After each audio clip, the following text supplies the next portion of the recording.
Hello everyone, welcome to our channel. RRB NTPC CBT 2 exam के आने वाले जो आपके लेवल 5, लेवल 2 और लेवल 3 के एग्ज़ाम्स हैं, उन सभी एग्ज़ाम्स के लिए आज का वीडियो इंपॉर्टेंट होगा, क्योंकि आरआरबी एनटीपीसी के सीबीटी 2 एग्ज़ाम में जो आपसे लेवल 4 में मैथमेटिक्स के सवाल पूछे गए थे, उन सभी सवालों को आज की इस वीडियो में हम लोग अनोखे तरीके से सॉल्व करने वाले हैं। तो आप लोग वीडियो के लास्ट तक बने रहना। आप लोगों से रिक्वेस्ट है, यदि आपको वीडियो पसंद आए तो वीडियो को लाइक कर देना और चैनल को सब्सक्राइब करके बेल आइकन को प्रेस कर देना। चलिए आज की वीडियो की शुरुआत करते हैं। देखो, आपसे प्रश्न कह रहा है, यह जो प्रश्न है आपको इंग्लिश में मिल रहा है, लेकिन बाकी के जितने भी प्रश्न हैं वो सभी प्रश्न हिंदी में हैं। तो आप लोग लास्ट तक बने रहना। आपको मैं इस प्रश्न को पढ़ के बता दे रहा हूँ हिंदी में क्या कह रहा है। बाकी के सभी प्रश्न आपको हिंदी में मिलेंगे। आपसे कह रहा है, Ravi has read 4/5 of a book while Soma has read only 5/8 of his book.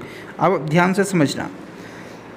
एक है रवि, इसने क्या किया, 4/5 पार्ट जो है अपने बुक का वो पढ़ पाया। कौन? रवीश। उसके बाद दूसरी जो है वो सोमा है। अब सोमा का क्या है, वो 5/8 पार्ट अपने बुक का पढ़ पाए। अब 5/8 पार्ट। उसके बाद कहा जा रहा है, जो both however have another 120 pages of their respective books remaining to be read. यानी कि दोनों का दोनों जो है अभी 120 पेज और पढ़ने हैं दोनों को, तब जाके बुक कंप्लीट होगा। यानी कि 120 पेज अभी भी बचे हुए पढ़ने को दोनों का। तो आप लोग ध्यान से समझना।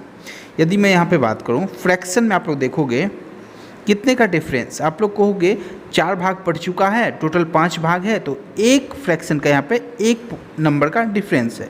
तो आप लोग ध्यान समझना, 1 यूनिट आप लोग इसे कह सकते हो, 1 यूनिट का डिफरेंस है।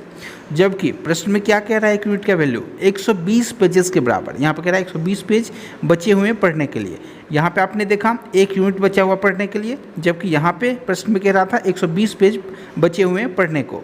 यानी कि 1 यूनिट का जो वैल्यू है वो 120 के बराबर है। तो यहाँ से आपने देखा राम का जो टोटल पेज है बुक में कितना है। आप लोग कहोगे यदि हम लोग 5 से मल्टीप्लाई कर देंगे 5 यूनिट से, तो ये निकाल पाएंगे कि टोटल नंबर ऑफ पेजेस कितने हैं राम के बुक्स में। तो आप लोग कहोगे 600 है। हमने यहाँ पे मल्टीप्लाई किया 120 × 5 यानी कि 600। और यदि मैं यहाँ पे बात करूँ कितना राम पढ़ चुका है, तो आप लोग कहोगे यदि मैं 120 को 4 यूनिट से मल्टीप्लाई कर दूँ तो यह निकालूंगा कितना पढ़ चुका है। कितना पढ़ चुका है? आप लोग कहोगे 480 पढ़ चुका है। अब सेकंड जो पॉइंट है सोमा का, वो हम लोग देखते हैं। यहाँ भी आपसे कहा जा रहा है जो 120 पेज यह भी अभी पढ़ेंगी, यानी कि बचा हुआ 120 पेज पढ़ने को। तो आप लोग यहाँ देखोगे यूनिट में कितने का डिफरेंस, आप लोगों को 3 का डिफरेंस, क्योंकि 8 यूनिट टोटल बुक है और उसमें से वो 5 यूनिट पढ़ चुकी है। तो कितना यूनिट और उससे पढ़ना है? आप लोगों को 3 यूनिट उसे और पढ़ना है। तो 3 यूनिट का जो वैल्यू है प्रश्न के अकॉर्डिंग वो 120 में गिवन है। तो 1 यूनिट का वैल्यू कितना आ गया? 40 आ गया। तो यहाँ से आपने देखा जो सोमा के जो बुक का टोटल नंबर ऑफ पेजेस है वो कितना है। आप कहोगे 8 × यदि हम 40 कर देंगे तो टोटल नंबर ऑफ पेजेस निकाल सकते हैं। क्या हो जाएगा? 320 हो जाएगा। और यदि मैं बात करूँ जो कितना पढ़ चुकी है सोमा, आप लोगों को यदि मैं 5 यूनिट से मल्टीप्लाई कर दूंगा तो फाइंड कर लूँगा, यानी कि 40 × 5 200। अब यहाँ से आप लोगों ने देखा जो सोमा जो है वो 200 पेज पढ़ चुकी है और यहाँ पर रवीश 480 पेज पढ़ चुका है। अब आपसे क्या कह रहा है, what fraction of the number of pages read by Ravish has been read by Soma.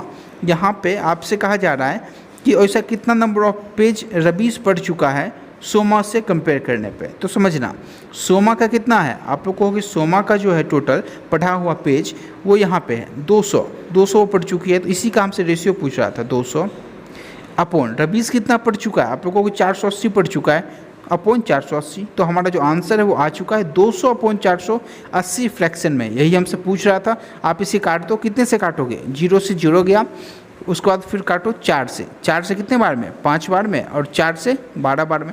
यानी कि आपका आंसर क्या है? 5/12। किस ऑप्शन में है?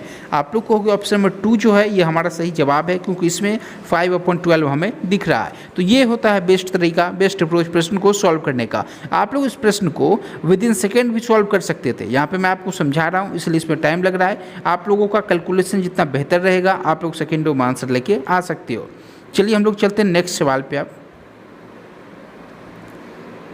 देखो, आपसे पूछा गया था एक सवाल, इसमें कहा जा रहा है आपसे 37, 85, 65 और 23 का समांतर माध्य बताएं।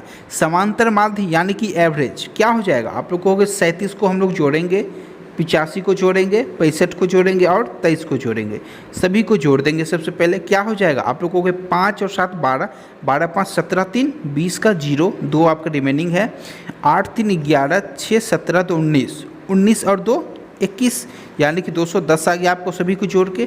तो समांतर माध्य कह लो या फिर एवरेज कह लो, उसका क्या फार्मूला होता है, जितने भी नंबर हैं सभी का सम अपॉन नंबर जितने भी आपके लिखे हुए हैं, यानी कि ऑब्जर्वेशन जितने भी कितने हैं 1 2 3 4, 4 हैं तो हम लोग 4 से डिवाइड करेंगे, यानी कि टोटल सम कितना है 210। इसे यदि हम लोग जितने भी हमारे पॉइंट गिवन है, अंक गिवन है, उससे यदि हम लोग डिवाइड करेंगे तो हमारा माध्य निकल जाएगा, हमारा एवरेज निकल जाएगा। कितने नंबर हैं आपको, 1 2 3 4, 4 हैं तो हमें 4 से डिवाइड करना होगा। यदि यहाँ पे नंबर 5 होता है तो 5 से डिवाइड करते। चलिए अब इसे हम लोग सॉल्व करेंगे, क्या होगा 105/2। अब 105/2, तो 105 को जब 2 से आप लोग डिवाइड करो क्या आंसर हो जाएगा, आप लोगों के 52.5 आ जाएगा हमारा आंसर। 52.5 इसका आंसर आएगा, ऑप्शन नंबर 3। क्योंकि यदि आप लोग 105 को 2 से डिवाइड करोगे यानी कि 105 का आधा कितना होगा 52.5 हो जाएगा। तो ये होता है बेस्ट अप्रोच प्रश्न को सॉल्व करने का। उम्मीद करता हूँ आप लोग समझ पा रहे होंगे। चलिए चलते हैं नेक्स्ट सवाल पे। नेक्स्ट प्रश्न आप लोगों के सामने आपसे कह रहा है, यदि कोई व्यक्ति अपनी सामान्य चाल की 7/8 चाल से चलता है तो वह अपने कार्यालय जो है सामान्य समय से 20 मिनट देरी से पहुंचता है। उसके द्वारा लिया जाने वाला सामान्य समय क्या है मिनट में, यह आपको बताना है। देखो यहाँ पे चाल कितना गिवन है, आप लोगों को 7/8 चाल है। समझना इसका कॉन्सेप्ट क्या है, 7/8 चाल का रेशियो है, यानी कि मूल चाल आपका क्या हुआ, ये हो गया आपका मूल चाल, रियल चाल, ये आपका वो चाल है जिस व्यक्ति चल रहा है। अब यहाँ पे समझना, यदि ये स्पीड का रेशियो है तो आपका टाइम का रेशियो क्या आएगा, तो आप लोग को स्पीड और टाइम एक दूसरे के इन्वर्स होते हैं, यानी कि आपका टाइम का जो रेशियो आएगा 8/7 आ जाएगा। वही प्रश्न कह रहा है वह अपने कार्यालय सामान्य समय से 20 मिनट देरी में पहुंचता है, यानी कि दोनों का जो डिफरेंस है टाइम में यूनिट का कितने का है, आप लोग को 1 यूनिट का डिफरेंस है टाइम में। प्रश्न में कितने का डिफरेंस है, क्योंकि वो लेट पहुंच रहा है तो 20 मिनट का डिफरेंस है, तो 1 यूनिट का वैल्यू 20 मिनट के बराबर है। तो आपसे पूछ रहा है जो मूल समय यानी कि सामान्य समय जो है वो ज्ञात कीजिए। सामान्य यहाँ पे क्या है समय, तो नीचे वाला जो पार्ट है वो आपका हमेशा रियल होता है, सामान्य होता है, बेस होता है। ओके, तो ये ओरिजिनल आप लोग इसे कह सकते हो। तो आपका जो ओरिजिनल चाल है, ओरिजिनल समय है, वो आपसे पूछ रहा था। ओरिजिनल समय क्या हो जाएगा, तो कहोगे 7 यूनिट का वैल्यू पूछ रहा था तो हमने यहाँ पे 140 यहाँ पे पुट कर दिया, तो आपका जो आंसर बना वो 140 बना। तो आप लोग यहाँ से समझ सकते हो। देखो शॉर्ट ट्रिक क्या हो सकता था, आपने जैसे ही देखा कि चाल 7/8 है, यानी कि अब वो पूछ क्या रहा है, सामान्य समय पूछ रहा है, तो यहाँ से आप लोग देख सकते हो ये यदि ओरिजिनल चाल है और ये आपका अभी का चाल है जिस व्यक्ति जा रहा है, तो उसका समय क्या हो जाएगा, आप लोग को इसका रिवर्स होता है तो 8/7 हो जाएगा। और दोनों का डिफरेंस 1 मिनट का वैल्यू 20 के बराबर दिया हुआ था। मूल पूछ रहा था, मूल हमेशा बेस होता है, नीचे वाला रियल वैल्यू होता है, तो वही 7 यूनिट का वैल्यू पूछ रहा था तो 140 आपको यहाँ पे टिक करना था। तो इसका आंसर 140 है। बहुत सारे लोगों को द्वारा इस प्रश्न का जो आंसर है वो 160 भी दिया गया और वहाँ पे वो मिस्टेक कर बैठे एग्जाम में प्रेशर के कारण। तो आप लोगों को ऐसी गलतियाँ नहीं करनी है, आप लोगों को ध्यान रखना है बेस क्या है, क्योंकि दोनों ऑप्शन में है। आप लोग 8 से करोगे तो 160 दिख जाएगा, 7 से करोगे तो 140, इसलिए आपको समझदारी यहाँ से सेकंडों में आंसर टिक करना है। चलिए चलते नेक्स्ट सवाल पे। उम्मीद करता हूँ आप लोग समझ पा रहे होंगे। नेक्स्ट प्रश्न आप लोगों के सामने आपसे कह रहा था, मोड यानी कि बहुलक एंड द मीन यानी कि माध्य of a grouped data are 27.5 and 28.5, यानी कि वो आपको मोड यानी कि बहुलक दिया हुआ है, कितना है 27.5, और उसके बाद क्या गिवन है, तो आप लोग कहोगे मीन यानी कि माध्य गिवन है कितना 28.5। ये दोनों डाटा जो है आपको ये गिवन है। आपसे कह रहा है फाइंड द मीडियन यानी कि माध्यिका आपको निकालना है 2 डेसिमल प्लेस तक। अब आप लोग ध्यान से समझना, मैंने आपको एक स्टैटिक का वीडियो प्रोवाइड कराया था, उसमें मीन मीडियन मोड को बहुत अच्छे से बहुत डिटेल में कवर कराया था, उसमें सभी फार्मूला भी थे। तो आप लोग चाहो तो उस वीडियो को देख लेना, और नहीं भी देखो तो एक फार्मूला को हमेशा याद रखना, आपका बहुलक यानी कि mode equals to 3 into median minus 2 into mean यानी कि माध्य।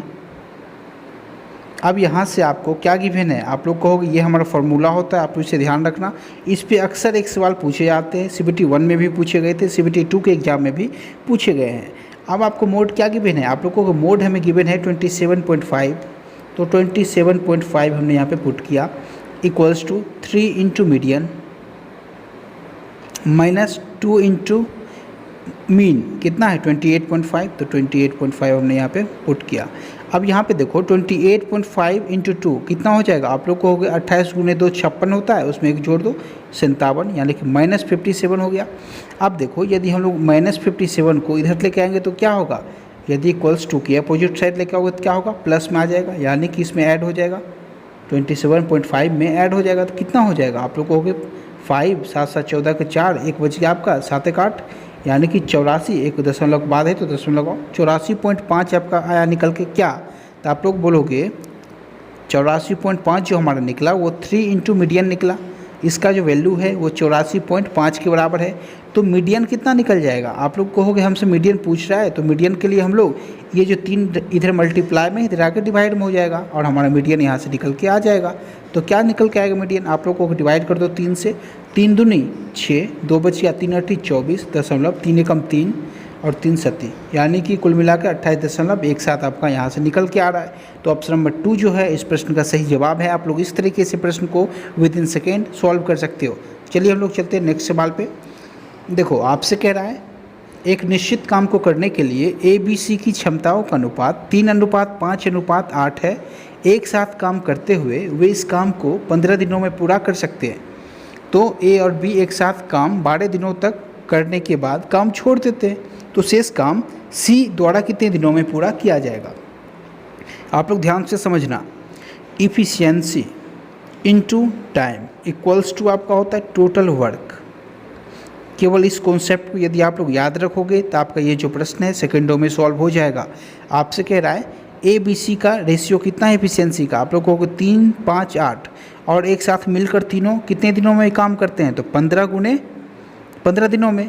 तो हमारा टोटल वर्क कितना निकलेगा, आप लोग कहोगे टोटल वर्क जो है हमारा वो टोटल इफिशियंसी कितना है 3 5 8 और 8 16 इंटू यदि हम टाइम कर देंगे तो इफिशियंसी निकलेगा। तो टाइम कितना है 15 दिन, तीनों को 15 दिन लग रहे हैं और तीनों का इफिशियंसी 16 का है, तो हमने मल्टीप्लाई किया तो टोटल वर्क निकल के आ गया। क्या हो जाएगा टोटल वर्क, आप लोग कहोगे 16 गुने 10 कर दो 160 और 16 पे 86 यानी कि 240। तो 240 आपका यहाँ से क्या निकला, टोटल वर्क निकला। अब आपसे वो कह रहा है इस यहाँ पे यदि काम A और B एक साथ 12 दिनों तक करते हैं और फिर काम छोड़कर चले जाते हैं तो काम कितने दिनों में होगा यदि C अकेले करता है। तो समझना 12 दिनों तक कौन काम कर रहा है, आप लोग को 12 दिनों तक A और B हमारा काम कर रहा है। A और B का जो एफिशिएंसी है वो कितने का है, आप लोग को A और B का जो एफिशिएंसी है वो 3 का और 5 का है, यानी कि 8 का।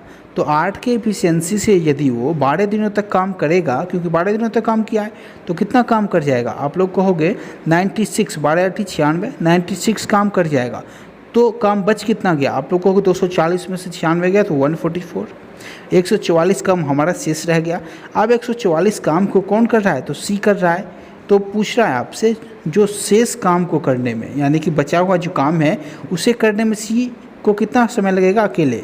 तो शेष काम कितना है, आप लोग को 144 शेष काम है, तो 144 को किसके द्वारा किया जा रहा है, C के द्वारा। C का एफिशिएंसी आप लोग को यहाँ पे 8 का एफिशिएंसी C का गिवन है, तो 8 की एफिशिएंसी से यदि C 144 काम को करता है तो कितने दिनों में कर जाएगा, यही आपसे पूछ रहा था।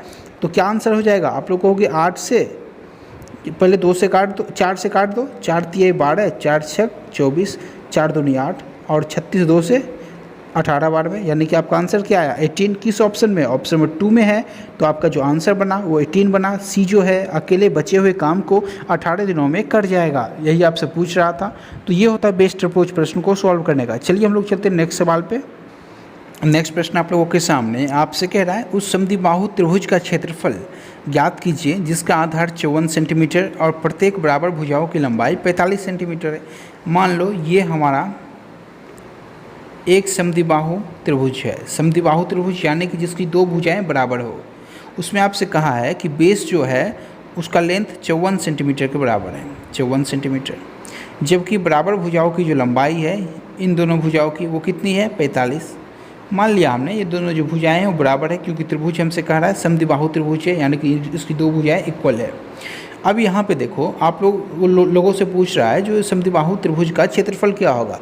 इसका एक तो इसे आप 3 तरीके से सॉल्व कर सकते हो। एक फार्मूला मेथड से कर लोगे, दूसरा जो आपको वही हीरोज़ फार्मूला भी लगा सकते हो आप लोग, हीरोज़ फार्मूला से कर लोगे, और तीसरा जो सबसे स्मार्ट जो अप्रोच है वो मैं आपसे यहाँ पे शेयर कर दे रहा हूँ। आप लोग कोशिश करना कि इसी अप्रोच का यूज़ करके आगे जब भी आपसे इस टाइप का प्रश्न पूछा जाए तो आप लोग इसे सॉल्व करना। देखो क्या करोगे, आप लोग यहाँ से एक परपेंडिकुलर डालोगे, परपेंडिकुलर यानी कि लंब डालोगे। आप लोग जानते हो लंब क्या करेगा, इस भुजा को बाइसेक्ट करेगा यानी कि 2 बराबर भुजाओं में बांट देगा। तो यहाँ पे 54 सेंटीमीटर इसका लेंथ है, तो बराबर भुजाओं में कैसे बांटेगा, 27 और 27 में। चलिए अब आप लोग ध्यान से समझना, यहाँ पे ये जो साइड है कितना है 45, ये कितना है हमें नहीं मालूम, ये कितना है 27 है, और ये 90 डिग्री का एंगल है। तो आप लोग कॉन्सेप्ट जानते होंगे, राइट एंगल ट्रायंगल ये बन चुका है। उसमें यदि एंगल 90 डिग्री के सामने का कोण क्या होता है, साइड क्या होता है, हाइपोटेनस होता है यानी कि कर्ण होता है। ये आपका क्या होता है, बेस होता है। तो यदि हमें 27 बेस दे दे, बेस यानी कि आधार, और यदि 45 कर्ण दे दे, तो क्या आप हाइपोटेनस यहाँ पे परपेंडिकुलर नहीं निकाल सकते? आपको बिल्कुल निकाल लूँगा। यदि इसके लिए आपको ट्रिपलेट याद होना चाहिए, यदि ट्रिपलेट याद नहीं है उसके बावजूद भी आप लोग निकाल सकते हो। क्या करोगे, बेस का स्क्वायर जो होगा 27 का स्क्वायर, उसे आप लोग 45 के स्क्वायर में माइनस करके रूट लगा दोगे, वही आपका वहाँ से हाइट निकल के आ जाएगा। एक तो वो तरीका होता है, नहीं तो दूसरा आप लोग फार्मूला याद रखना क्या होता है। देखो क्या क्या साइड है, एक तो 45 है, एक 27 है। यदि आप लोग देखो तो क्या है 9 × 5 है, ये क्या है 9 × 3 है। तो आप लोगों को ये मालूम होना चाहिए बेसिक जो आपका ट्रिपलेट है, सबसे नॉर्मल सबसे छोटा ट्रिपलेट कितना है 3 4 5 का है।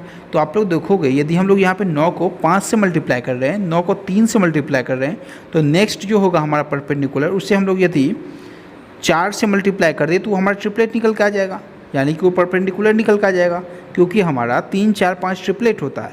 हम लोग ऑलरेडी देख चुके हैं कि ये हमारा हाइपोटेनस का पार्ट है, ये बेस का पार्ट है, तो हमारा परपेंडिकुलर का पार्ट क्या होगा 4 हो जाएगा, और ये हम लोग 9 से मल्टीप्लाई करें तो यहाँ भी कर देंगे।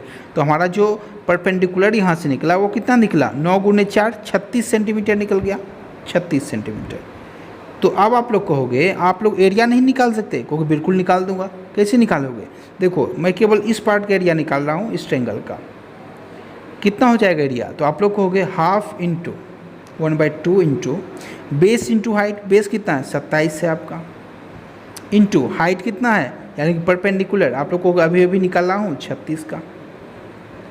उसके बाद नेक्स्ट है, यहाँ पे आप लोग ध्यान से समझना, केवल हम लोग इस पार्ट का निकाल रहे हैं। यदि हम लोगों को कंप्लीट ट्रायंगल का निकालना होगा तो क्या करेंगे, यह भी परपेंडिकुलर है, यहाँ भी बेस 27 है, यहाँ भी हाइपोटेनस 45 है, तो यहाँ भी आपका जो परपेंडिकुलर है वो कितना 36 निकल जाएगा। यानी कि यदि हम लोग इस ट्रायंगल के एरिया को डबल कर देंगे तो हमारा कंप्लीट एरिया निकल के आ जाएगा। ये यहाँ से कॉन्सेप्ट है, तो यहाँ से हम लोग इसे डबल कर देंगे और हमारा आंसर तैयार है। अब आप लोग देखोगे 2 से 2 गया, और यहाँ पे आप लोगों को कंप्लीट मल्टीप्लाई नहीं करना था। ये सवाल एग्जाम में आया है, CPT 2 के एग्ज़ाम में, लेवल 4 के एग्ज़ाम में। तो अब आप लोग ध्यान से समझना, 7 और 6 यूनिट डिजिट क्या बनना था आपका, आप लोग कहोगे 7 × 6 42, यानी कि 2 होना चाहिए था आपका यूनिट डिजिट। किस ऑप्शन में है, आप लोग कहोगे 2 हमारा केवल ऑप्शन 1 में है, इसलिए हमारा जो आंसर है वो ऑप्शन 1 972 बन जाएगा। तो ये होता है बेस्ट अप्रोच। आप चाहो तो कंप्लीट मल्टीप्लाई कर लोगे, 972 ही आपका आंसर आना है। तो ये होता है बेस्ट तरीका प्रश्न को सॉल्व करने का। चलिए हम लोग चलते हैं नेक्स्ट सवाल पे। उम्मीद करता हूँ आप लोग समझ पा रहे होंगे। नेक्स्ट प्रश्न आप लोगों के सामने देखो, यहाँ पे वो आपसे बेसिक जानना चाह रहा था कि क्या आपको बेसिक मालूम है एवरेज निकालने का। तो आप लोग ध्यान से समझना, यहाँ पे एवरेज स्पीड पे सवाल था।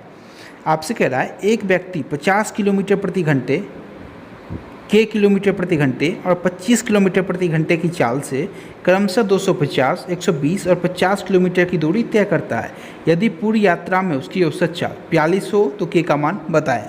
समझना ध्यान से, औसत चाल यदि आपको निकालना हो तो क्या करते हैं हम लोग, टोटल डिस्टेंस कितना है आप लोगों को 250 प्लस 120 प्लस 50, ये होता है आपका टोटल डिस्टेंस। इसे हम लोग डिवाइड करेंगे, किससे करेंगे? तो आप लोग को टाइम से करेंगे, तो हमारा क्या निकल के आएगा? हमारा एवरेज स्पीड निकल के आएगा। तो यहाँ पे देखोगे समय कितना है आप लोग को हमें फाइंड करना है। 250 किलोमीटर को 50 की स्पीड से कवर कर रहा है, तो यहाँ पे टाइम कितना लगेगा? आप लोग कहोगे 5 का टाइम लगेगा, प्लस का साइन लगाओ। फिर सेकेंड जो आपका स्पीड है वो के किलोमीटर प्रति घंटे की रफ्तार से वो चल रहा है, 120 को कवर कर रहा है, तो क्या हो जाएगा टोटल यहाँ पे डिस्टेंस अपॉन स्पीड, तो हमारा समय निकल के आएगा। प्लस उसके बाद क्या है आपका एक, आप लोग कहोगे यहाँ पे वो 50 किलोमीटर डिस्टेंस तय कर रहा है 25 की स्पीड से, कितना समय लग जाएगा? आप लोग कहोगे 2 घंटे में वो कवर कर जाएगा।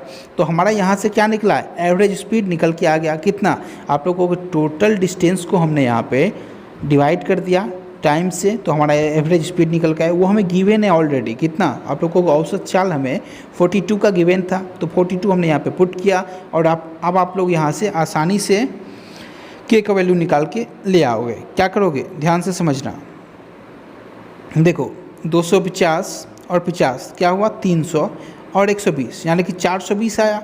420 तो आप लोग कहोगे 420 है अपॉन 5 और 2 7, तो 7 प्लस 120 बटे के इक्वल्स टू क्या है?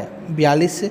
अब देखो 42 जो है इस 420 को कितने बार में काटेगा? आप लोग को 10 बार में काटेगा, यानी कि यहाँ पे 1 बच गया, तो क्रॉस मल्टीप्लाई कर दो, आपका आंसर तैयार है। क्या हो जाएगा? आप लोग को 10 इक्वल्स टू क्या होगा? 7 प्लस 120 अपॉन के। अब यहाँ से आपने देखा जो के का वैल्यू कितना आया, आप लोग कहोगे के का जो वैल्यू है हमारा वो 120 अपॉन 3 आ जाएगा। कैसे आएगा? तो आप लोग कहोगे इस 7 को आप लोग यहाँ लेके आओ, क्या हुआ? 3 हुआ, और क्रॉस मल्टीप्लाई कर दो तो 3 के इक्वल्स टू 120, तो के इक्वल्स टू 120 बटे 3। देखो आपको इतना स्पीड, आपको स्टेप खाना आना चाहिए। आप लोग फटाफट करते रहो प्रश्न को, आप लोगों को एक एक चीज़ें नहीं लिखनी है, आप लोगों को इतना माइंड लगाना है कि प्रश्न में आगे क्या होना है। 2-3 स्टेप खा के आंसर लिख दो डायरेक्ट। तो 3 से 120 कितने बार में? 40 बार में।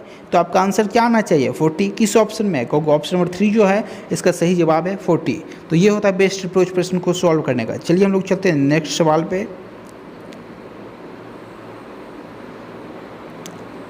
नेक्स्ट सवाल आप लोगों के सामने आपसे कह रहा है, कविता ने 4000 की एक धनराशि 6.25 वार्षिक साधारण ब्याज की दर पर 2 वर्ष के लिए बैंक में जमा कर दिया। तो 2 वर्ष की अवधि के बाद कविता को प्राप्त होने वाला मिश्र धन क्या है? ध्यान से समझना, आप लोग कुछ भी मत करो, डायरेक्ट क्या करोगे? यदि यहाँ पे आपको 6.25 रेट गिवन है,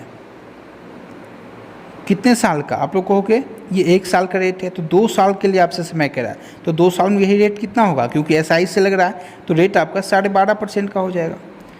अब यहाँ पे 12.5% यानी कि 12.5% का वैल्यू फ्रैक्शन में 1/8।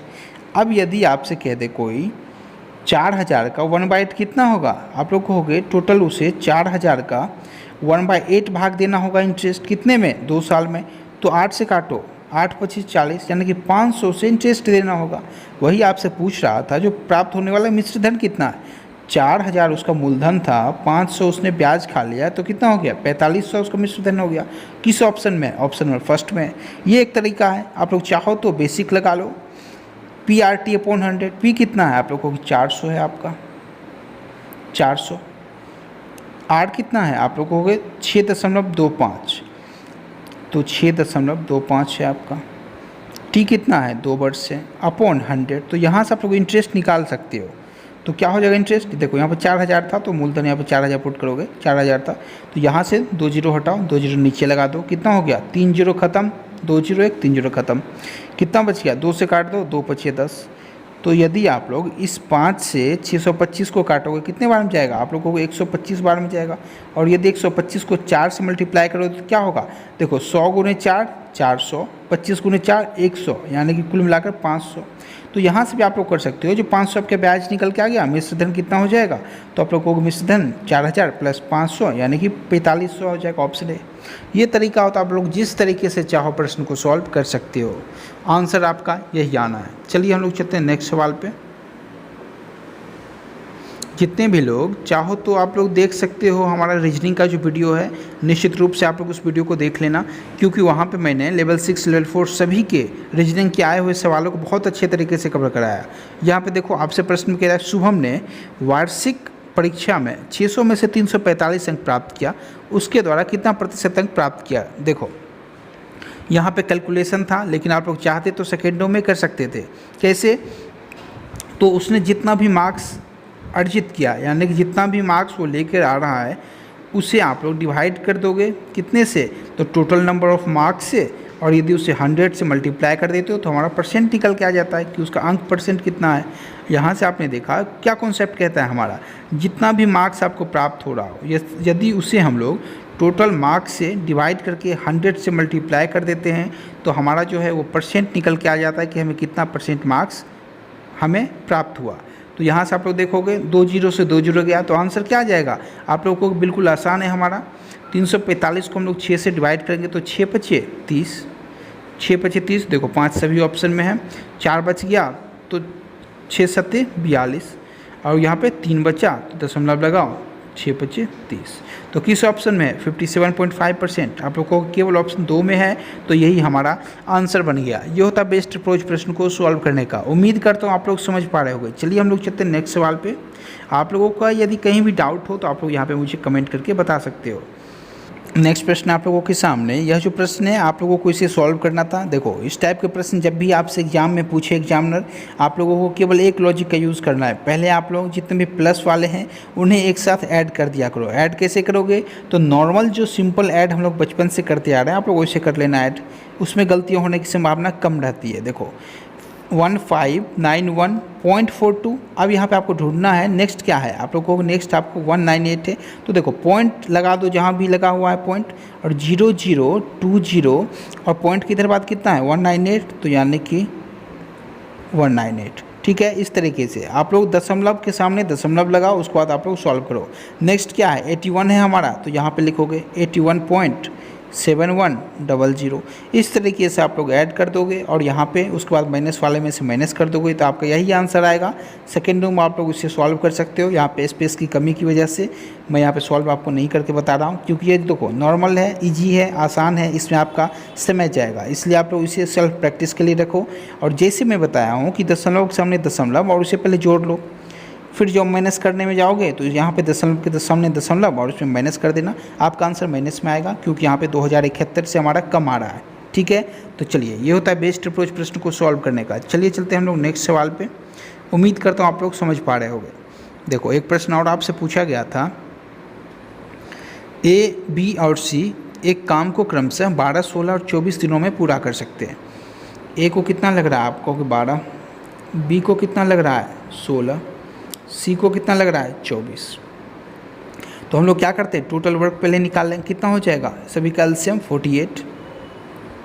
यहाँ से हम लोग एफिशिएंसी निकालेंगे। मैंने आपको ऑलरेडी एक वीडियो प्रोवाइड कराया था टाइम एंड वर्क का, उसमें काफ़ी बेसिक तरीके से बताया था, जो उसमें एफिशिएंसी कैसे लेते हैं, टोटल वर्क कैसे निकालते हैं, एलसीएम का शॉर्ट ट्रिक क्या है, उन सब बातों को आप लोग चाहो तो देख सकते हो। आपको टाइम एंड वर्क का वीडियो मिल जाएगा हमारे चैनल पे, वहाँ से आप लोग देख सकते हो।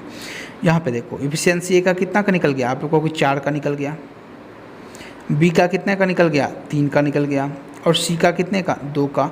यहाँ से एफिशिएंसी निकला। एफिशिएंसी कैसे निकलता है, टोटल वर्क को हम लोग नंबर ऑफ डेज से डिवाइड करेंगे तो हमारा एफिशिएंसी निकल के आएगा। तो यहाँ से ए का निकला, बी का निकला, सी का निकला। अब आपसे जैसा प्रश्न में बोले कर दो, आंसर आ जाएगा। आपसे कहा बी और सी ने एक साथ 4 दिनों तक काम किया और फिर सी काम छोड़कर चला गया। देखो बी और सी का एक दिन का काम कितना है, आप लोगों को 4 यूनिट कर रहा है ए, बी कर रहा है हमारा 3 यूनिट, सी कर रहा है 2 यूनिट, यानी कि हमसे बी और सी का पूछ रहा है। तो बी और सी का एक दिन का 5 यूनिट का काम है, तो 4 दिन में कितना यूनिट कर देगा, आप लोग कहोगे 5 गुने 4 यानी कि 20 यूनिट वो काम हमारा कर देगा। अब 20 यूनिट काम कर चुका है तो काम कितना बच गया, आप लोग कहोगे टोटल काम हमारा 48 था। यदि हम लोग 48 में से टोटल काम 48 में से बी और सी के काम को घटा दे तो पता चल जाएगा जो कितना काम हमारा बचा हुआ। तो 28 काम हमारा बचा हुआ है। अब 28 काम कौन करेगा, तो आप लोगों को सी यदि छोड़कर चला गया और उसके स्थान पे बी आ गया तो बचा हुआ काम जो है कितने दिनों में होगा, तो कौन करेगा इस बचे हुए काम को, आप कहोगे सी छोड़कर चला गया, ए आ गया, यानी कि ए और बी मिलकर करेंगे। तो ए और बी का एफिशिएंसी कितने का है? आप लोग कहोगे 4 और 3 का है, तो एक दिन में दोनों मिलकर 7 काम कर रहे हैं। तो 28 काम कितने दिनों में कर देंगे? आप लोग कहोगे 28 को यदि हम लोग 7 से डिवाइड कर देंगे तो हमारा 4 आ जाएगा, यानी कि 28 काम जो है, बचे हुए 28 काम को वो लोग 4 दिनों में कर देंगे। वही आपसे पूछ रहा था शेष काम, तो शेष काम जो हो 4 दिनों में करेंगे। ऑप्शन नंबर 2 जो है इसका सही जवाब है। देखो आप लोग ध्यान रखना, इसी टाइप के प्रश्न में वो लोग पूछ देते हैं तो काम कितने दिनों में ख़त्म हो जाएगा। तो यदि आपसे पूछते काम कितने दिनों में ख़त्म होगा तो उसका क्या जवाब होता? 4 दिन पहले कर चुका था और अभी जो है वो यहाँ पे 4 दिन में कर दिया, तो टोटल काम 8 दिनों में ख़त्म हो गया होता। यहाँ पे शेष कह रहा है तो यहाँ पे 4 दिनों में होगा बचा हुआ काम। तो ये तरीका है, आप लोग यहाँ पे अच्छे से सॉल्व किया करो, क्योंकि इस तरीके से एग्जामिनर आपका क्वेश्चन फंसाता है। तो आप लोगों को इतना ध्यान होना चाहिए। जल्दी चलते हैं नेक्स्ट सवाल पे। नेक्स्ट सवाल आप लोगों के सामने देखो, यह तो जीएस का प्रश्न है। नेक्स्ट चलते हैं हम लोग। आप लोग रीजनिंग के प्रश्नों को ज़रूर देखना, बहुत अच्छे से करवाया है उसमें भी। यहाँ पे देखो ट्रिगोनोमेट्री का यह सवाल है, आपसे कह रहा है साइन थीटा इक्वल्स टू 4/5 आपको गिवन है, और यहाँ पे थीटा जो है वो 0 डिग्री से लेकर 90 डिग्री के बीच है। तो इसका मान क्या होगा? इस टाइप के प्रश्नों में आप लोग आसानी से जानते होंगे क्या होता है कॉन्सेप्ट हमारा। साइन थीटा इक्वल्स टू क्या होता है? P/H होता है हमारा। और यहाँ पे P कितना है? आप लोग को 4 गिवन है हमें, और H कितना है? 5 गिवन है। और हम लोग जानते हैं 3, 4, 5 ट्रिपलेट होता है। तो हमारा बेस कितना बच गया? यहाँ से 3 बच गया। अब यहाँ पे देखो, यदि आपको ट्रिपलेट नहीं भी मालूम है तो आप लोग निकाल सकते हो। क्या होता है concept? P² plus B² equals to H²। ये होता है कॉन्सेप्ट। आप इससे चाहो तो यहाँ से आसानी से B निकाल सकते हो। और यदि आपको याद है ट्रिपलेट, तो आसानी से हमने यहाँ पे पुट कर दिया। जो यदि परपेंडिकुलर 4 है, हाइपोटेनस 5 है, तो बेस हमारा निश्चित रूप से 3 रहा होगा। तो यहाँ से हमने सेकेंडो में यहाँ पे सॉल्व कर लिया। देखो अब आप लोग जो भी आपसे पूछे निकाल सकते हो। अब आपसे पूछ रहा है एग्जामिनर जो 3 tan थीटा, यानी कि 3 इंटू tan थीटा क्या होता है? P/B होता है। P यानी कि 4 गिवन है, तो 4, B कितना हो गया? 3 हो गया, तो 3 पुट किया, माइनस 5 गुने कॉस थीटा B/H, यानी कि बेस कितना है? 3 है B, और H कितना है? 5 है। डिवाइड कर दो आप लोग, किससे करोगे? 3 इंटू, अब यहाँ पे सेक थीटा कह रहा है आपसे। देखो कॉस थीटा क्या होता है? B/H, तो सेक थीटा क्या होगा? H/B। तो H कितना है? 5, और B कितना है? 3 माइनस 4 गुने। अब यहाँ देखो कॉट थीटा कह रहा है। कॉट थीटा, यदि tan थीटा P/B होता है तो कॉट थीटा क्या होगा? B/P होगा। तो यहाँ पे B कितना है? 3 है, और P कितना है? 4 है।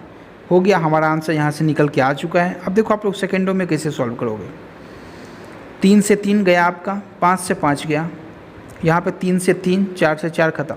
क्या आंसर आया? आप लोग को ऊपर हमारा 4 बच गया और 3 बच गया, दोनों का डिफरेंस बताना है। यानी कि 4 में से 3 गया तो 1, और नीचे क्या है? 5 बच गया, और यहाँ पे 3 बच गया, दोनों का डिफरेंस निकालना है। तो 5 में से 3 गया तो 2। तो क्या आंसर आया? 1/2। किस ऑप्शन में है? आप लोग को ऑप्शन नंबर 4 में है 1/2। तो यही हमारा आंसर बना। चलिए, उम्मीद करता हूँ आप लोग समझ पा रहे होंगे। चलते हैं नेक्स्ट सवाल पे हम लोग। नेक्स्ट प्रश्न आप लोगों के सामने आपसे कह रहा है जी, मान लीजिए n वह छोटी सी छोटी संख्या है जिसे 15, 25, 35, 40, 42 से विभाजित करने पर प्रत्येक स्थिति में शेषफल 1 प्राप्त होता है। n 271 से विभाज्य है, तो n के अंकों का योग क्या होगा? आप लोग ध्यान से समझना। आप लोग यदि इन सभी नंबर्स का एलसीएम ले लोगे और उसमें 1 जोड़ दोगे तो आपको जो प्रश्न है वो तैयार हो जाएगा कि आपका n क्या हो सकता है। लेकिन एग्जामिनर आपसे एक स्टेप आगे पूछ रहा है, जो कह रहा है n जो है वो 271 से विभाज्य है, और तो n के अंकों का योग आप लोग बता दो क्या होगा। ध्यान से समझना, ये जो सभी जो नंबर्स है इनका आप लोग सबसे पहले क्या करते हो? एलसीएम ले लेते हो। 15, 25, 35, 40 और 42 का क्या करोगे? सबसे बड़े नंबर का टेबल तब तक पढ़ोगे जब तक कि बाकी के नंबर से डिविजिबल ना हो जाए। या फिर आप लोग बेसिक नियम से भी ले सकते हो, जो हमारा बेसिक है। किससे जा रहा है तो 2 से लगा दो पहले, फिर आप लोग 5 से लगा दो। इस तरीके से वो जो मेथड है आप लोग उसका भी यूज़ कर सकते हो। इसका जो एलसीएम है आपका वो 4200 निकल के आ रहा है। तो आपसे कह रहा है 4200 को हम किस नंबर से मल्टीप्लाई करें और उसमें 1 जोड़ दें कि आपका जो नंबर जो हमारा बन के आए वो 271 से पूर्णतः विभाज्य हो जाए। ये आपसे प्रश्न में कह रहा है। तो आप लोग क्या करोगे? यहाँ पे के का वैल्यू आप लोग पुट करोगे ताकि वो 271 से पूर्णतः कट जाए। तो के का मान क्या करोगे आप लोग, सबसे पहले 1 पुट करोगे तो क्या हो जाएगा 4201 हो जाएगा। और 271 से कट रहा है आप लोग कहोगे नहीं कट रहा है, तो हम लोग इसी तरीके से के का वैल्यू जो है वो 2 रखेंगे। 2 रखोगे तो 8400 + 1 8401 हो जाएगा। और ये आपको 271 से पूर्णतः कट रहा है, तो आपका जो यहाँ से के का वैल्यू निकल के आए वो 2 निकल के आया। तो आपका वो जो संख्या है वो क्या हो जाएगा, तो आप लोग कहोगे वो जो हमारा n है वो क्या होगा 8401 हो जाएगा। यही आपसे पूछ रहा था, लेकिन आपसे एक स्टेप आगे पूछ रहा है n के अंकों का योग। तो अंक क्या क्या है, 8 है, 4 है, 0 है, 1 है, जोड़ दो। 8 4 12 + 0 12 हो गया, 12 + 1 13 यानी कि 13। यही आपसे पूछ रहा था। ऑप्शन नंबर 2 जो है इसका सही जवाब है। ये होता है बेस्ट अप्रोच प्रश्न को सॉल्व करने का। चलिए चलते नेक्स्ट सवाल पे। देखो ये सिंप्लीफिकेशन का प्रश्न है। मैं आपको ऑलरेडी सिंप्लीफिकेशन के प्रश्नों को करा चुका हूँ, तो आप लोग चाहो तो उस वीडियो को देख लेना। बाकी मैं आपको यहाँ पे शॉर्ट में बता दे रहा हूँ क्या हो सकता है। 4 × 2 8 + 1 9/2 माइनस 3 × 9 1 10 10/3। सबसे पहले ब्रैकेट का काम हम लोग करते हैं, छोटी ब्रैकेट।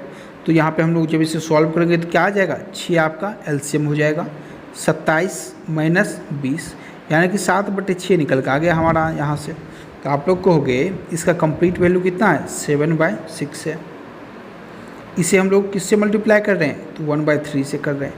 तो कितना हुआ 7/18 हो गया। तो यहाँ से आप लोगों ने देखा 7/18 हमारा यहाँ से यहाँ तक का वैल्यू है।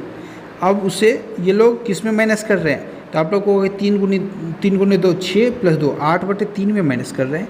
यदि 8/3 में हम लोग 7/18 को माइनस कर देंगे तो कितना हो जाएगा, आप लोगों को एलसीएम हमारा 18 हो गया।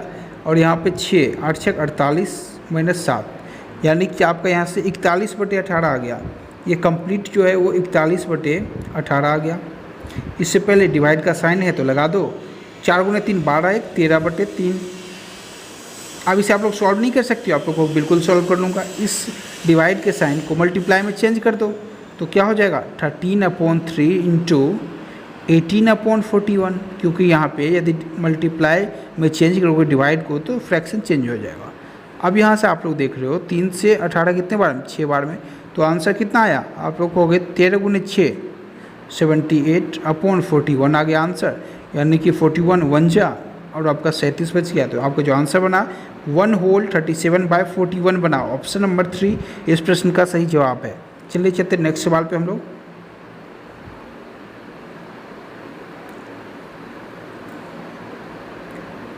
आप लोग सॉल्व कर सकते हो इस तरीके से हर एक प्रश्न को। अब देखो आपसे यह एक प्रश्न पूछा गया था, एक संख्या में 23/3 जोड़ने पर वह 25/6 हो जाती है, तो वह संख्या क्या है। आप लोग हमेशा याद रखना, आपको कुछ भी समझना है आप लोग वो संख्या x मान लिया करो। अब आपसे प्रश्न जैसा कहे आप लोग सॉल्व कर लो। एक संख्या यानी कि x में 23/3 को जोड़ दिया, 23/3 को जोड़ा तो कितना हो गया 25/6 हो गया आपका।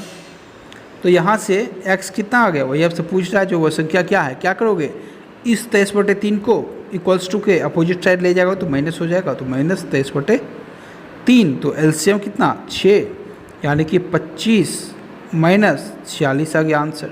तो 25 - 46 कितना होता है, आप लोगों को 46 में से 25 चला गया आपका। तो सबसे पहले 46 में से 5 करो 41, 41 में से 20 करो 21 यानी कि -21/6 आंसर आ गया x का वैल्यू। तो है ऑप्शन में, आप लोग देखिएगा ऑप्शन में नहीं है तो इसे हम लोग एक बार कट कर लेंगे। 3 से 7 बार में, 3 से 2 बार में यानी कि -7/2 किस ऑप्शन में, आप लोग को ऑप्शन फर्स्ट में है, तो यही हमारा आंसर हो गया। इस तरीके से सॉल्व कर सकते हो आप लोग हर एक प्रश्न को। प्रश्न कोई भी हो आप लोग यदि बेसिक कॉन्सेप्ट लगाओगे तो आंसर लेके आ जाओगे। देखो एक और प्रश्न आप लोगों के सामने आपसे कह रहा है, कृतिका ने निधि को 25% की वार्षिक ब्याज दर पर 6400 रुपया जो है 1 वर्ष के लिए उधार दे दिया, जिस पर ब्याज की गणना अर्धवार्षिक चक्रवृद्धि आधार पर की जाती है। निधि द्वारा भुगतान किए जाने वाली ब्याज की राशि क्या है। समझना आप लोग, आपका रेट कितना गिवन है, आप लोगों को 25% हमें रेट गिवन है और यहाँ पे राशि क्या है, तो 6400 राशि है। यहाँ पे अर्धवार्षिक जो है ब्याज की दर है अर्धवार्षिक, तो क्या होता है अर्धवार्षिक में आपका रेट जो है वो आधा हो जाएगा, यानी कि 25/2 आपका रेट यानी कि 12.5 हो गया। और उसके बाद टाइम क्या होता है, वो डबल हो जाएगा। तो टाइम कितना है, 1 वर्ष का था तो टाइम डबल, तो 2 ईयर्स हो गया टाइम। तो क्या अब आप लोग निकाल नहीं सकते हो इंटरेस्ट कितना होगा, आप लोग बिल्कुल निकाल लूँगा। कैसे निकालोगे, तो देखो ध्यान समझना। P कितना है 6400, P इंटू 1 प्लस, इसमें देखो आप लोगों को कॉन्सेप्ट पता होना चाहिए, ट्रिक भी जानो, बेसिक भी जानो। हर एक प्रश्न में आप लोगों को अलग अलग कॉन्सेप्ट का यूज़ करना होगा, जिसमें आपका टाइम कम लगे, उस कॉन्सेप्ट का यूज़ करके आंसर निकाल के ले आया करो। यहाँ पे देखो कितना हो जाएगा, ये आप लोगों को 12.5 हमारा हो चुका था, यानी कि 25/2 यानी कि 25/200 काटो 8 बार में। और यहाँ पे पावर कितना, तो पावर 2, क्योंकि 2 वर्ष हमारा टाइम है। कितना हो जाएगा, तो आप लोगों को 6400 इंटू, अब देखो 8 है 9/8 इंटू 9/8। अब देखो 8 64 ख़त्म, यानी कि आपका जो आंसर बना वो कितना बना, मिश्र धन। आप लोग को हो गए टोटल जो हमारा अमाउंट बन गया वो बन गया 9 × 9 81/00 यानी कि 8100 बन गया। लेकिन आपसे पूछ क्या रहा है प्रश्न में, निधि द्वारा भुगतान किए जाने वाले ब्याज की राशि ज्ञात कीजिए। ब्याज कितना होगा, 6400 रुपया यदि 8100 बन जा रहा है तो ब्याज कितना होगा, आप लोग को हो गए 64 और 7 71 और 10 81, यानी कि 17,000 का ब्याज बन गया हमारा। तो आपका जो आंसर बना यहाँ पे 17,000, यहाँ पे देखो 6400 हमने पुट किया था, तो यहाँ पे आप लोग 64,000 करो 81,000 हो जाएगा, यानी कि 17,000 हो जाएगा। तो आपका जो आंसर बना 17,000। कॉन्सेप्ट यही है, आप लोग ध्यान से करोगे आपका आंसर निकल के आ जाएगा। चलिए चलते नेक्स्ट सवाल पे हम लोग। नेक्स्ट सवाल आप लोगों के सामने आपसे कह रहा है 10 और 22 के बीच की सभी अभाज्य संख्याओं का माध्य क्या है। माध्य यानी कि एवरेज पूछ रहा है। देखो अभाज्य संख्या क्या होती है, वैसी संख्या जो खुद को और एक को छोड़कर किसी और अन्य से विभाज्य ना हो। तो आप लोग समझना, यदि हम लोग 10 की बात करें तो 10 क्या अभाज्य संख्या है, आप लोगों को नहीं है। हमसे यहाँ कह रहा है 10 और 22 के बीच, यानी कि 10 से ज़्यादा 22 से कम। तो आप लोग कहोगे सबसे पहले 11, क्या 11 एक अभाज्य संख्या है, आप लोगों को बिल्कुल है, क्योंकि यह एक तो स्वयं से कटेगा और दूसरा एक से कटेगा, बाकी किसी और से नहीं कटेगा। तो ये हमारा अभाज्य का डेफिनेशन है, तो हमारा 11 हो गया। नेक्स्ट क्या होगा, आप लोग कहोगे 13, क्योंकि 12 में 6 से भी कटेगा, 2 से भी, 3 से भी, 4 से भी, तो हमारा 12 हो नहीं सकता, तो 13 हो गया। नेक्स्ट क्या होगा 17, नेक्स्ट क्या होगा 19, 19 के बाद 23, लेकिन 23 हम ले नहीं सकते क्योंकि हमें 22 तक ही कह रहा है। बस इसी को आपको ऐड करके एवरेज निकाल देना, कितना हो जाएगा, आप लोग को हो गए 19 और 11 30 हो गया आपका 30, और यहाँ पर 17 और 13 30, यानी कि टोटल 60 हो गया आपका। और नंबर कितना है, आप लोग को 1 2 3 4 नंबर है टोटल, तो 4 से डिवाइड कर देंगे। तो 60 को हमने 4 से डिवाइड किया, 15 निकल के आया। किस ऑप्शन में है, केवल ऑप्शन 3 में है। तो हमारा जो आंसर बना वो ऑप्शन नंबर 3 15 बन गया। आप लोग इस तरीके से सॉल्व कर सकते हो सेकंडों में प्रश्न को, यही है बेसिक कॉन्सेप्ट। नेक्स्ट प्रश्न आप लोगों के सामने देखो, यह जो प्रश्न है कुछ अलग तरीके का इस पर प्रश्न पूछा गया है एग्जाम में। आपसे कह रहा है दी गई संख्या k से 10 कम कर दी और k से 10 बढ़ा दिया, तो दी गई संख्या k से 38 अधिक है, तो वितत समानुपात आपको बताना है, कंटिन्यूड प्रोपोर्शन क्या होगा। तो यहाँ पर दी गई संख्या k का मान आपको ज्ञात करना है। कह रहे हैं आपसे, मान लो कोई संख्या है उसमें 10 कम कर दिया, k माइनस 10, नेक्स्ट है k जोड़ दिया तो k प्लस 10, उसके बाद क्या है k में 38 जोड़ा तो k प्लस 38। और ये तीनों जो नंबर हैं वो क्या हैं, तो समानुपात में है। तो समानुपात का क्या कॉन्सेप्ट होता है, आप लोग हमेशा याद रखना।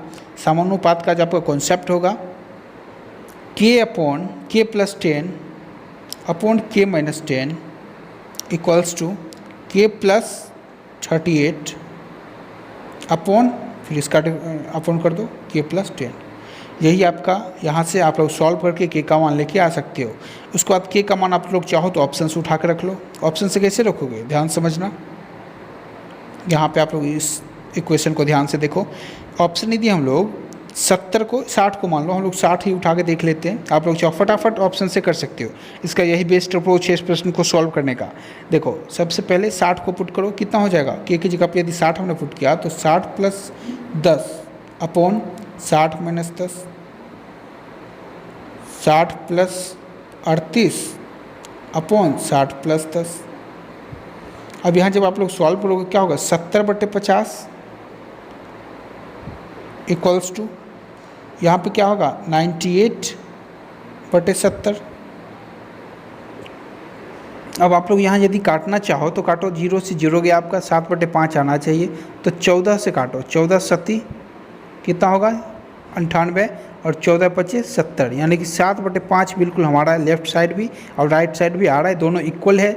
यानी कि हमारा जो ऑप्शन नंबर 2 है 60K का वैल्यू, ये इस इक्वेशन को सेटिस्फाई कर रहा है, तो हमारा आंसर 60 बन जाएगा। आप लोग इस तरीके से प्रश्न को आसानी से सॉल्व कर सकते हो।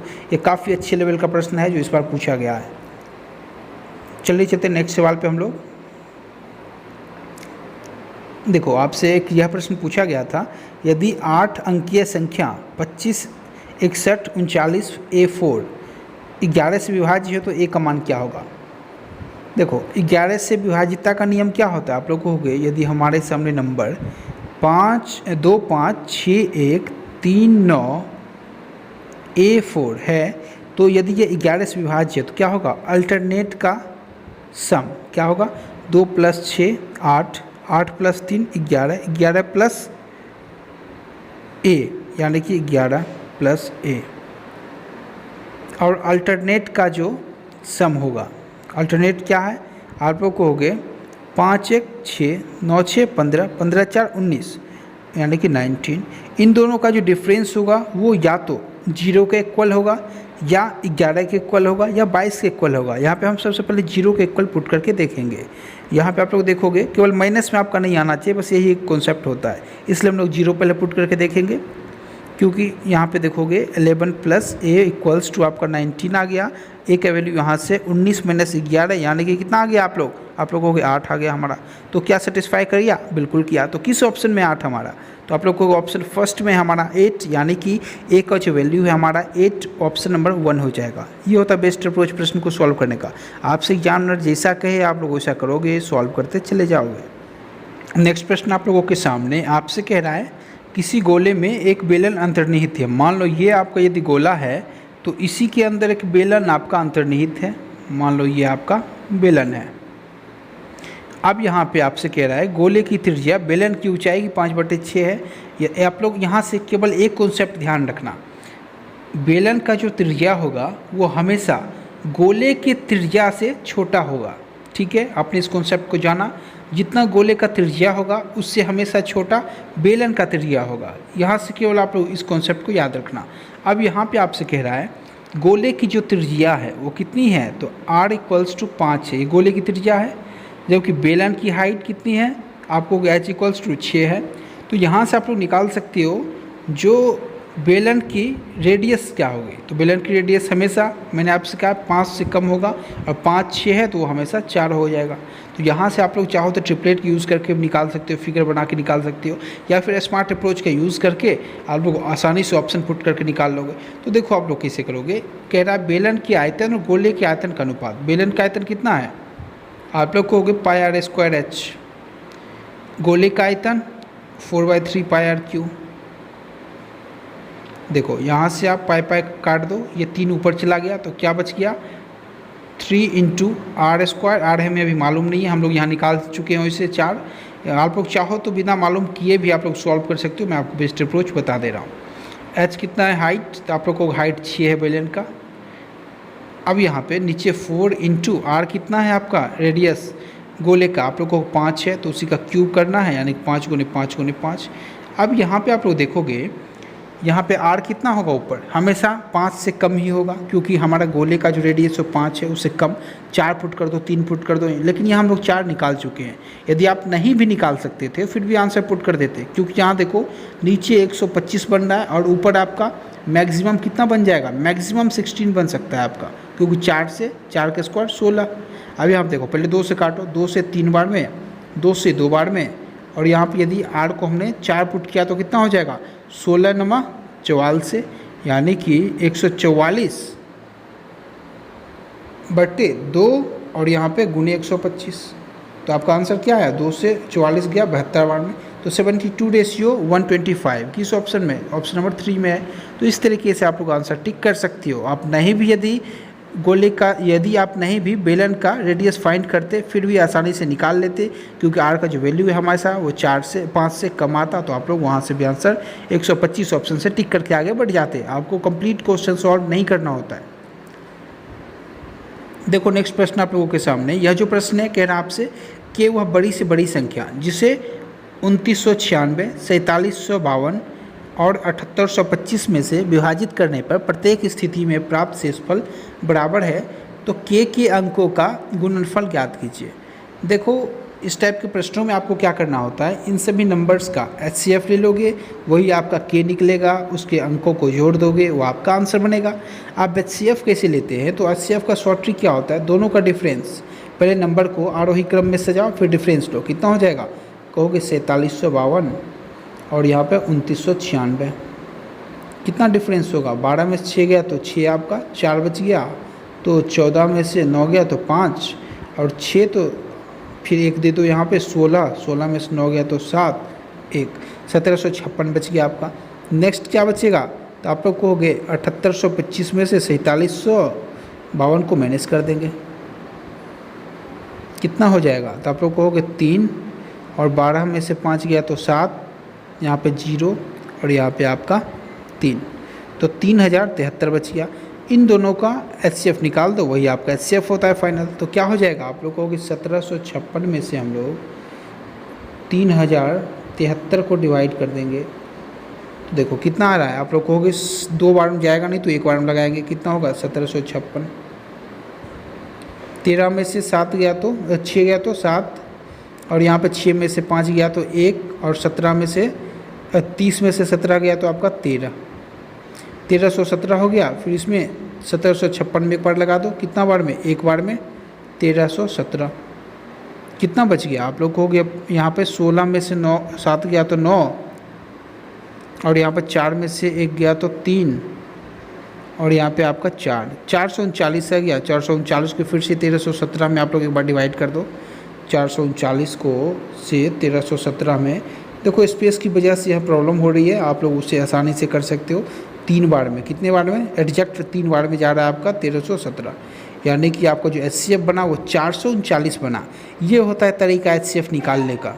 तो इसका जो आंसर बनेगा क्या बनेगा, आपसे कह रहा है के अंकों का गुणनफल बताएं, तो गुणनफल क्या होगा, देखो 4 गुने 9 गुने 3 यानी कि 4 गुने 9 गुने 3 आपका यहाँ पे गुणनफल होगा, तो 27 9 27 27 चौक 108, यानी कि ऑप्शन नंबर 3 जो है इस प्रश्न का सही जवाब है। ये होता है बेस्ट अप्रोच प्रश्न को सॉल्व करने का। चलिए चलते नेक्स्ट सवाल पे, उम्मीद करता हूँ आप लोग समझ पा रहे होंगे। देखो नेक्स्ट प्रश्न आपसे कह रहा है, जो एक वर्ग का क्षेत्रफल इतना है तो वर्ग की प्रत्येक भुजा की माप क्या होगी। वर्ग का क्षेत्रफल क्या होता है, आप लोग कहोगे ए स्क्वायर होता है, यानी कि भुजा स्क्वायर होता है, साइड स्क्वायर होता है, इक्वल्स टू क्या गिवन है, आप लोग कहोगे 81x square plus 72x plus 16 हमें गिवन है। तो यहाँ से आप लोग कहोगे ए का मान क्या हो जाएगा, तो ए का जो मान होगा आप लोग कहोगे, हम लोग इसे पहले इस इक्वेशन को सॉल्व कर लेते हैं। क्या है ये, कहोगे 9x का स्क्वायर, हमें 81x स्क्वायर दिख रहा है तो 9x हो गया और यहाँ पे 4 है तो प्लस 4, इसका स्क्वायर है ये। आप लोग इसे चाहो तो कंप्लीट सॉल्व करो, क्या हो जाएगा, ए स्क्वायर कितना 81x square plus B square 16 plus 2ab मतलब 2 गुने 9 गुने 4, 9 चक 36 दूनी 72, तो 72x यानी कि 9x प्लस 2 का होल स्क्वायर है ये कंप्लीट टर्म। वही हमें क्या गिवन है, तो ए स्क्वायर के बराबर गिवन है। तो क्या आप लोग ए नहीं निकाल सकते हो, आप लोग को ए बिल्कुल निकाल सकता हूँ। क्या हो जाएगा, 9x प्लस 4 हो जाएगा। वही आपसे पूछ रहा था, 9x प्लस 4 आपका आंसर बनेगा। किस ऑप्शन में है, आप लोग कहोगे 9x प्लस 4 हमारा ऑप्शन नंबर 1 में है, क्योंकि हम लोग यदि 2 से 9x प्लस 2 को मल्टीप्लाई करेंगे तो क्या हो जाएगा, 9x बचेगा यहाँ से और यहाँ पे प्लस 2 है, इसे 2 से मल्टीप्लाई करेंगे तो 4 हो जाएगा, यानी कि 9x प्लस 4 बचेगा। तो ऑप्शन नंबर फर्स्ट ही हमारा यहाँ पे आंसर बनेगा। ये होता है बेस्ट अप्रोच प्रश्न को सॉल्व करने का। देखो छात्र यहाँ पे गलतियाँ करते हैं, 9x प्लस 4 निकाल कर भी वो लोग 9x प्लस 2 को टिक कर देते हैं। उन्हें लगता है कहीं ना कहीं हम उससे मिस्टेक हुआ हो, ऐसा नहीं है। एग्जामिनर आपसे चालाकी से ऑप्शन को पुट करके गलतियाँ करवाना चाह रहा है, तो आप लोगों को वहाँ सतर्क होकर ऑप्शन 1 को टिक करना है। चलिए चलते नेक्स्ट सवाल पे हम लोग। जितने भी प्रश्न हैं आप लोग देखो, एक यह प्रश्न आप लोगों के सामने है। इसे करने के कई सारे तरीके हैं। मैंने आपसे ऑलरेडी शेयर किया था एक क्वेश्चन का जो इसका जो बेस्ट अप्रोच है, फॉर्मूला मेथड भी आप लोग यूज़ कर सकते हो। यदि मैं फॉर्मूला मेथड की बात करूँ तो क्या मैंने आपसे शेयर किया था, ₹1 अपॉन वस्तु, यानी कि मान लो वस्तु 20 से डिनोट किया, into percent equals to ₹2 upon वस्तु 2 इंटू परसेंट। अब यहाँ पे इस फॉर्मूला में परसेंट क्या था, परसेंट था 100 प्लस प्रॉफिट 100 माइनस लॉस, तो ये फॉर्मूला था। चलिए अब हम लोग इस पर पुट कर लेते हैं। क्या हो जाएगा, आप लोग कहोगे रुपीज़ कितना है 75 अपॉन कितना वस्तु है 8 है 8 इंटू कितना है 25% का हानि, यानी कि 100 माइनस 25 तो 75 इक्वल्स टू 24% का लाभ प्राप्त करना है। इसे 372 रुपीज़ में बेचने हैं, यानी कि 372 रुपीज़ में बेचने हैं। कितने वस्तु बेचे, तो वहाँ पे हमने वस्तु को x माना, इंटू 24% का लाभ, यानी कि 124। अब यहाँ पे आप लोग देखोगे x का मान क्या होगा, क्या निकाल सकती हो आप लोगों को, बिल्कुल निकाल सकते हो, बेहद आसान है। कैसे करोगे, 75 से 75 1 टाइम, 372 जो है 124 से 3 टाइम, तो x का वैल्यू क्या होगा आप लोग कहोगे, यदि मैं क्रॉस मल्टीप्लाई करता हूँ तो x इक्वल्स टू हो जाएगा हमारा 8 इंटू ये जो आपका 8 है, ये जो आपका 3 है, दोनों मल्टीप्लाई में हो जाएगा, यानी कि 8 इंटू 3 इक्वल्स टू 24। ये होता है बेस्ट अप्रोच प्रश्न को सॉल्व करने का। आप लोग चाहो तो इस तरीके से आसानी से सॉल्व करके विदिन सेकेंड आंसर लेके आ जाओगे। ऑप्शन नंबर 2 जो है 24 आपका सही जवाब है। 24 वस्तुएं उसे बेचनी होगी। नेक्स्ट प्रश्न आपके सामने देखो, यह जो प्रश्न है नए तरीके का प्रश्न इस बार एग्जाम में पूछा गया है। आप लोग ध्यान से देखना, आपसे आने वाले लेवल 5, लेवल 2 और लेवल 3 के एग्जाम्स में निश्चित रूप से पूछे जाएंगे। आपसे कह रहा है रुचिरा को एक कार्य 22 दिनों में पूरा करना था, 22 दिनों में उसे काम कंप्लीट करना था। पहले 10 दिन के दौरान, यानी कि 10 दिन ये क्या कर रही है, काम कर चुकी है, तो 10 दिन के दौरान उसने प्रतिदिन कार्य का केवल 1/30 भाग ही पूरा किया। प्रतिदिन यदि एक दिन में 1/30 भाग कर रही है तो 10 दिन वो कितना भाग की होगी, आप लोग कहोगे 1/3 भाग वो कर गई होगी। अब आपसे कह रहा है रुचिका को 11वें दिन से प्रतिदिन कितना कार्य करना होगा ताकि कार्य समान समय में पूरा हो जाए। समझना अब आप लोग, यदि रुचिका 1/3 काम कर चुकी है तो काम कितना बच गया, आप लोग को काम उसका 2/3 बच चुका है। अभी भी उसका काम जो है 2/3 बचा हुआ है। अब उसे कितने दिनों में करने हैं इस काम को, आप लोग कहोगे यदि उसे कंप्लीट काम 22 दिनों में करने थे, 10 दिन काम कर चुकी है, कितना दिन का काम है, 12 दिनों का काम है, उसे कितने समय में करना है, तो आप लोग कहोगे 2/3 समय में। तो किस एफिशिएंसी से करेगी, तो आप लोग कहोगे ये 3 ऊपर चला जाएगा आपका, यानी कि 12 × 3/2 के एफिशिएंसी से, तो 2 से 12 कितने बार में, 6 बार में, 6 × 3 तो 18 बार में, तो 18 की एफिशिएंसी से करेगी। तो वही आपसे पूछा जा रहा था, जो एफिशिएंसी उसका क्या होगा, तो 18 हो जाएगा। 1/18 इसका सही जवाब होगा। आप लोग इस तरीके से प्रश्न को सॉल्व कर सकते हो। वही आपसे कह रहा था प्रत्येक दिन कितना काम करे, 11वें दिन से प्रतिदिन कितना काम करे, तो प्रतिदिन 1/18 भाग काम करेगी, तो उसका आंसर बनेगा 1/18। आपसे प्रतिदिन कह रहा था तो 1/18 कर दोगे। हमने यहाँ पे एफिशिएंसी फाइंड कर लिया, तो वही प्रतिदिन कह रहा था तो 1 से आप लोग डिवाइड कर दोगे, तो एक दिन में उसे 18 काम करना होगा। इसी तरीके से वो काम पूरा कर जाएगी। ये होता है बेस्ट अप्रोच प्रश्न को सॉल्व करने का। चलिए चलते नेक्स्ट सवाल पे हम लोग। नेक्स्ट प्रश्न आप लोगों के सामने आपसे कह रहा है एक शंकु का तिर्यक ऊंचाई यानी कि L जो है वो कितना गिवन है, आप लोग कहोगे 32 मीटर गिवन है हमें। इसका आधार का व्यास जो है 48 है, तो R यानी कि रेडियस कितना होगा 48/2, तो आप लोग कहोगे 24 हो जाएगा।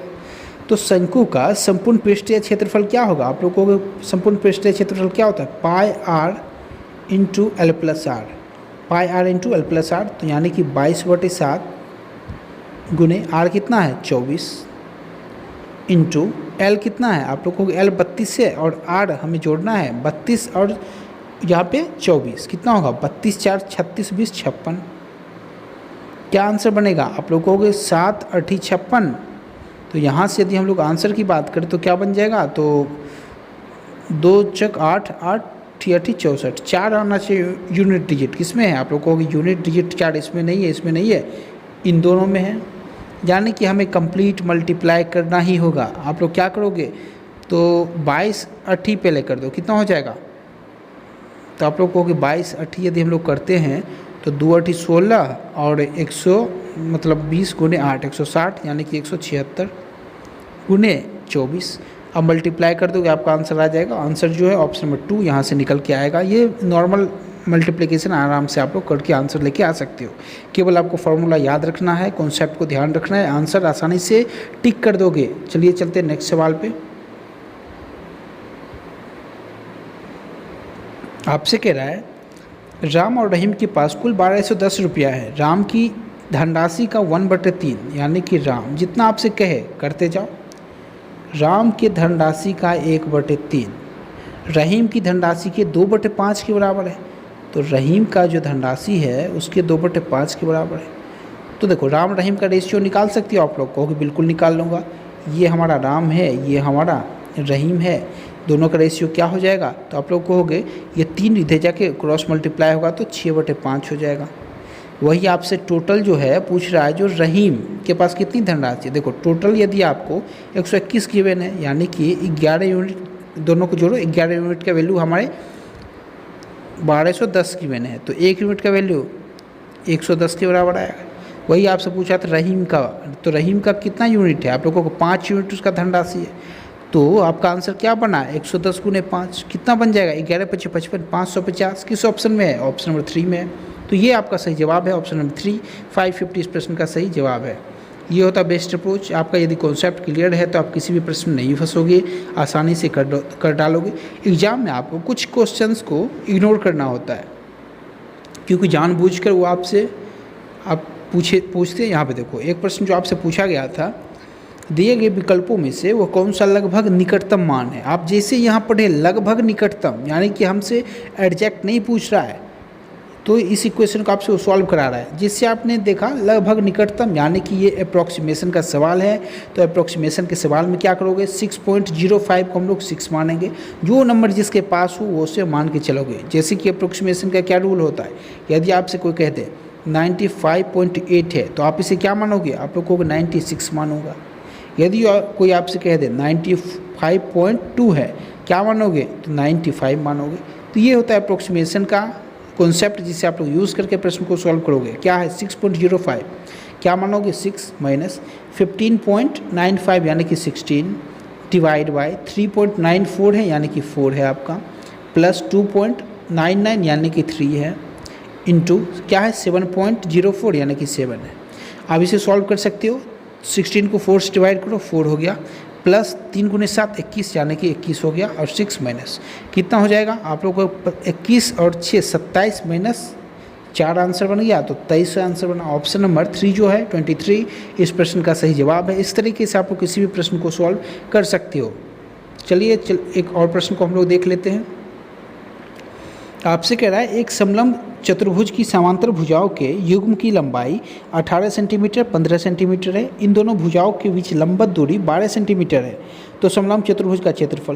देखो कितना आसान है। समलंब चतुर्भुज का क्षेत्रफल क्या होता है? आप लोगों के हाफ इंटू समांतर भुजाओं का योग। समांतर भुजाएं कितनी है? देखो एक युग्म की लंबाई कितनी? 18 + 15। समांतर भुजाओं का योग इंटू ऊंचाई, हाइट कितना है? तो 12 है, तो 12 पुट किया हमने। 2 से 12 को काटो 6 बार में, कितना बन गया? 18 × 5 = 23 10 33 गुने 6 आपका आंसर बना। तो देखो 30 × 6 = 180 प्लस 3 × 6 = 18 कितना बन गया? 198। किस ऑप्शन में? ऑप्शन नंबर 4 में है। तो ये होता है बेस्ट अप्रोच प्रश्न को सॉल्व करने का। तो उम्मीद करता हूँ आज के जो हमारा क्लास रहा, आज का हमारा ये जो सेशन रहा, आप लोगों को पसंद आया होगा। आप लोगों को पसंद आया तो वीडियो को लाइक कर देना, और अपना रिस्पॉन्स आप लोग वीडियो को नीचे कमेंट जरूर किया करो कि आपको आज का क्लास कैसा लगा। यदि इसमें कोई इंप्रूवमेंट चाहिए तो आप लोग कमेंट वो भी कर सकते हो।